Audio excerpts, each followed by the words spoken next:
Hello, my name is Claudine Schweber. I'm a faculty member in the Doctor of Management program.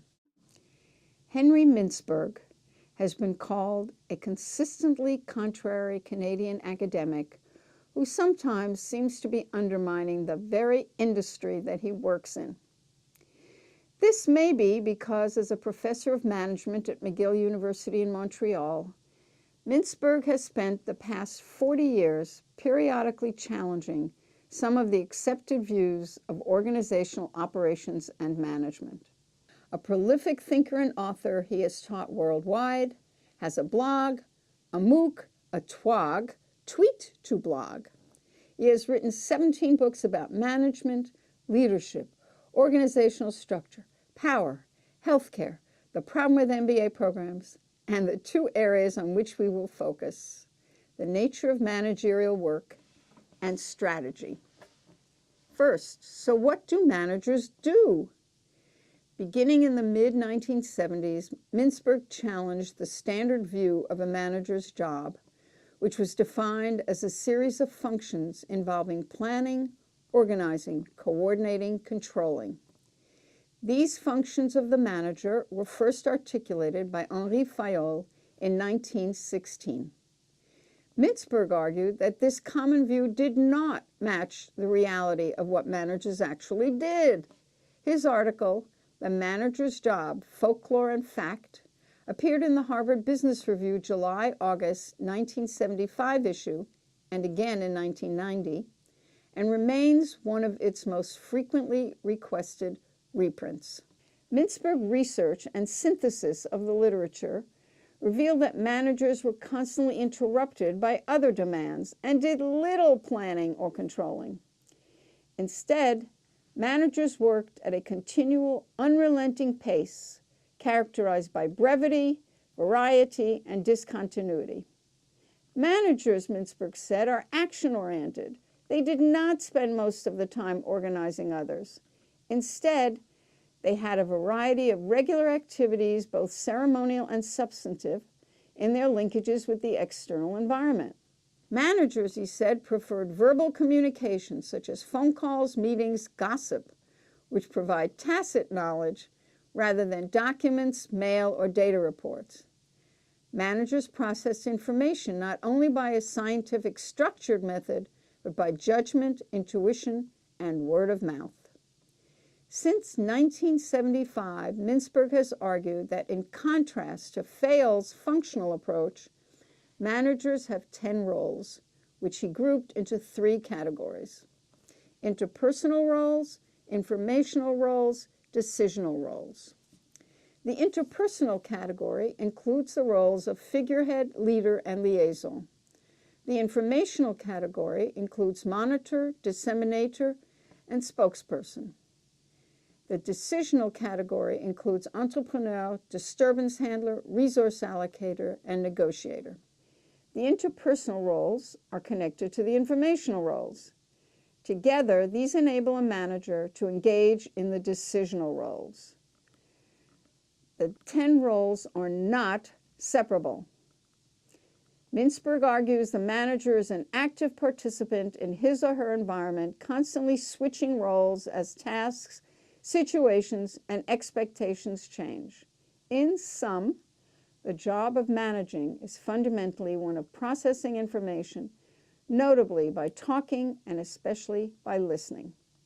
In the second area, strategy, Mintzberg examined and challenged what was occurring in organizations by the early 1990s. In 1994, Mintzberg wrote The Fall and Rise of Strategic Planning. In 4 additional books, Mintzberg challenged the formal step-by-step development and implementation process of strategic planning. Mintzberg said this one best way approach, a reminder of the scientific management principles pioneered by Frederick Taylor, was not viable in the late 20th century. What was really occurring was not strategic planning. He said it was strategic programming. That is, a formal process led by a planning unit that articulates and expands upon existing strategies or adapts past strategies, and then analyzes the steps to obtain the desired end, a plan. In Mintzberg's view, planning analysis involved identifying a goal and the steps to accomplish it, then formalizing the step-by-step process to assure implementation, specifying the anticipated results of each step, such as mission statements, assessing corporate weakness, strengths, and then specific strategies. Mintzberg is blunt. The goal of those who promote planning is to reduce managers' power over strategy making. In Mintzberg's view, what was needed was strategic thinking. That is, the visions that allow organizations to be future-oriented, flexible, synthesizing what managers have learned from a variety of experiences and sources, both personal and organizational, informal and hard data. Strategic thinking, he argues, is not about a formalized process, not about only planning at a specific time and place. It involves creativity and intuition, plus organizational information that enables managers at many levels, not just the official planners or senior management, to see a new direction, to talk with others, to articulate a new vision, to synthesize what they've learned, resulting in an integrated perspective of the enterprise. For Mintzberg, then, the contrast is that strategic planning is about analysis by a group of planners, while strategic thinking is about synthesis by managers throughout the organization. In essence, Mintzberg believes that managers have often emphasized the importance of emergent strategy, which arises informally at any level in an organization, as an alternative or a complement to deliberate strategy, which is determined by top management or with the acquiescence of top management. To change the planning into thinking, Mintzberg argues for a different role for the planner. First, managers should take full and effective charge of the strategy-making process, while planners work alongside managers, asking questions rather than focusing solely on the answer.